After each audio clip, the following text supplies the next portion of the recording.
I beg of you, dear friends, if you've not yet experienced the full events of Ragnarok, spoilers are coming. Vanaheim is a very large realm, but it was the most ambitious realm I think the studio's ever tackled. We wanted to do so much, and we did so much, and somehow we pulled it off.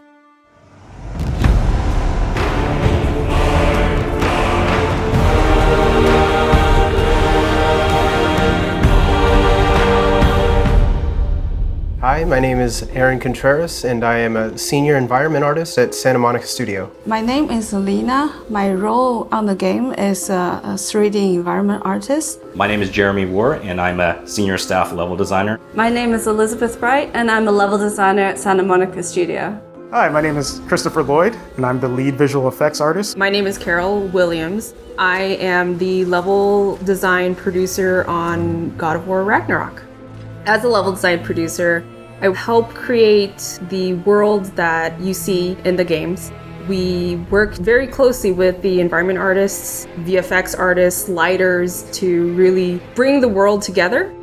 My role as a level designer, I get to create a lot of the really interesting and different gameplay spaces that the player gets to play through. Level designer will create the map already with some very simple environment. Our job is to make it pretty and make it real. So my role as a visual effects artist, if you made a cake, we would be the frosting. So we add the art on top of other art. For example, Kratos' blades, we do the fire on them. If there's weather, snow, magic, that's all visual effects.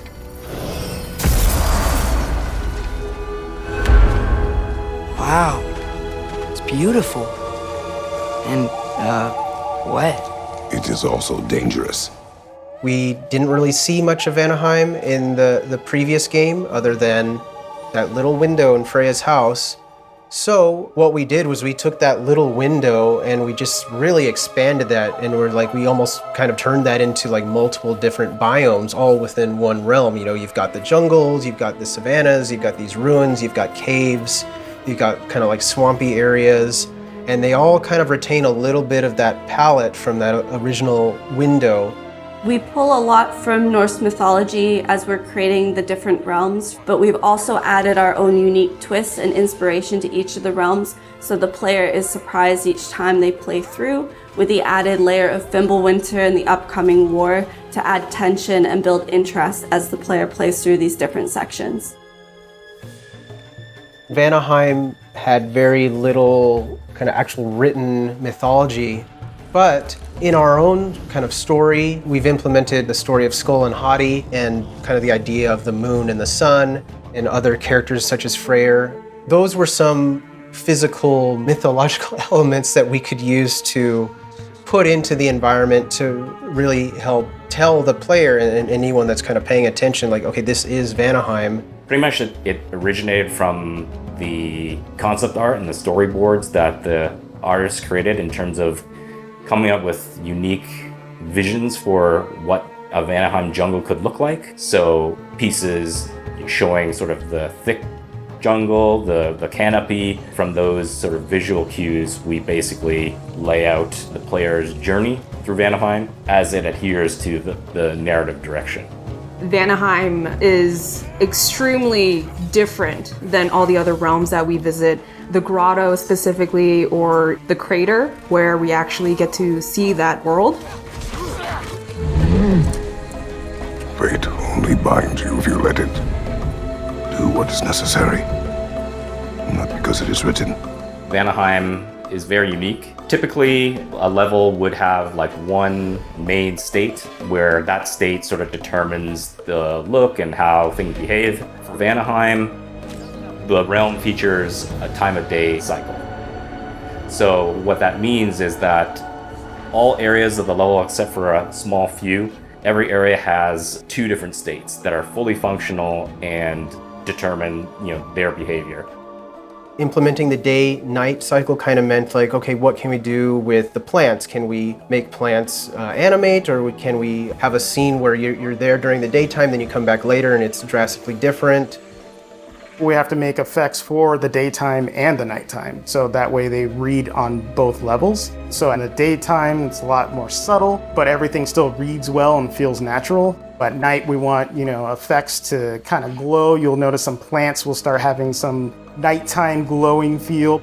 There's certain foliage or plant life that would be active. Different wildlife could be active. Enemies that the player may fight are tied to the time of day. And the way that Vanaheim is set up, the level can transition from one state to the other at a moment's notice. And that's particularly important once the player gets control of the time of day later on in the game, where they can pretty much change it at their discretion. It was a very challenging under the hood to get all these parts to work correctly.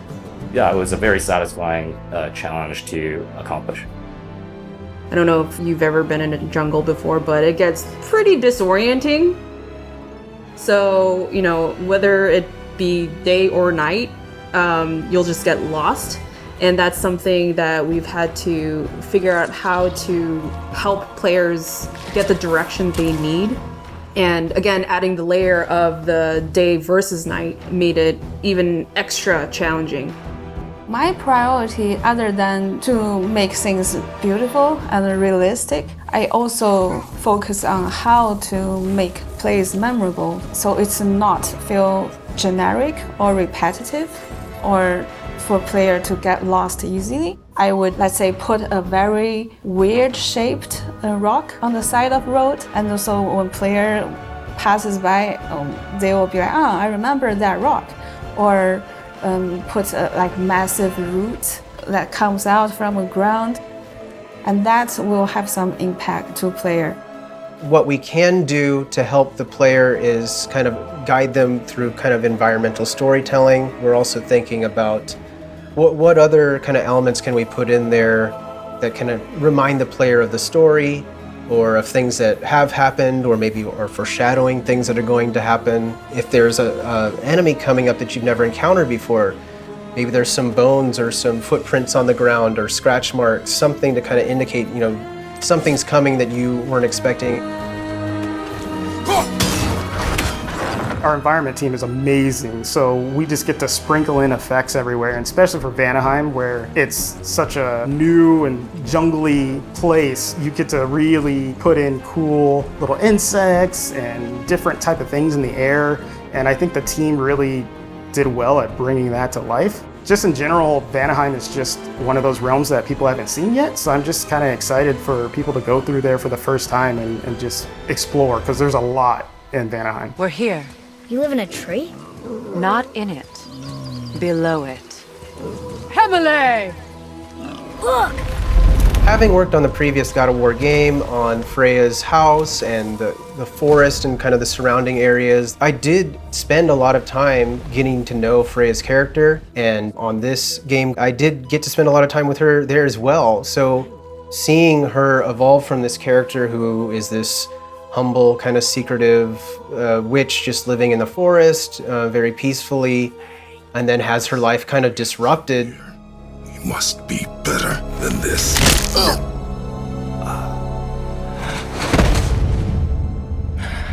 In the last moments of God of War 2018, what Kratos had done to Freya by killing her son. He saved your life! He robbed me of everything! We left off seeing Freya very angry and bitter towards Kratos, wanting revenge. Everything. We are discovering Vanaheim along with Freya because she hasn't been back to the realm in a long time. My village. I hardly recognize it. I used to play hide and seek with Freya in the crops.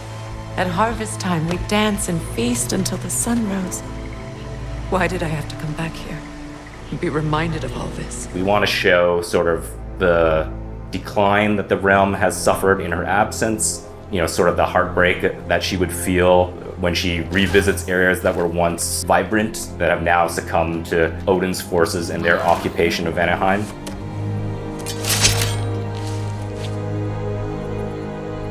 You are not the one who needs to die. Just in the environment art alone, you can see this realm used to be something much greater.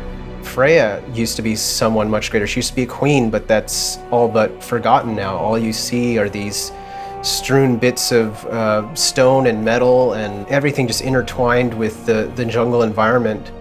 We want to sort of visually tell that story and sort of communicate that kind of pain that maybe she would feel on discovering, the destruction. But I think there's also a bit of like a redemption as well in terms of her finally coming back and trying to reclaim what was once under her rule, and then sort of showing some hope for the future in terms of her starting to mount a resistance against Odin. On your right! Just seeing everything put together, seeing what environments did with all the creatures and the animals and the plant life. My proudest moment with our game is just seeing all of it from start to finish coming to life. The people that worked so hard on it, they really worked hard to pull that world together, and it really shows in how fun it is, even how beautiful it is. Seeing what it became is really amazing to me. When designing a new realm, we definitely take player expectations into consideration, as we want to still surprise and delight the player by creating a new space that they have not seen before, but also still maintaining the high standard of quality that we've provided to them in previous realms. It feels good to see, once everything is put together, how much impact it really has. The last time I played it, it's fantastic, and I think people will really enjoy it.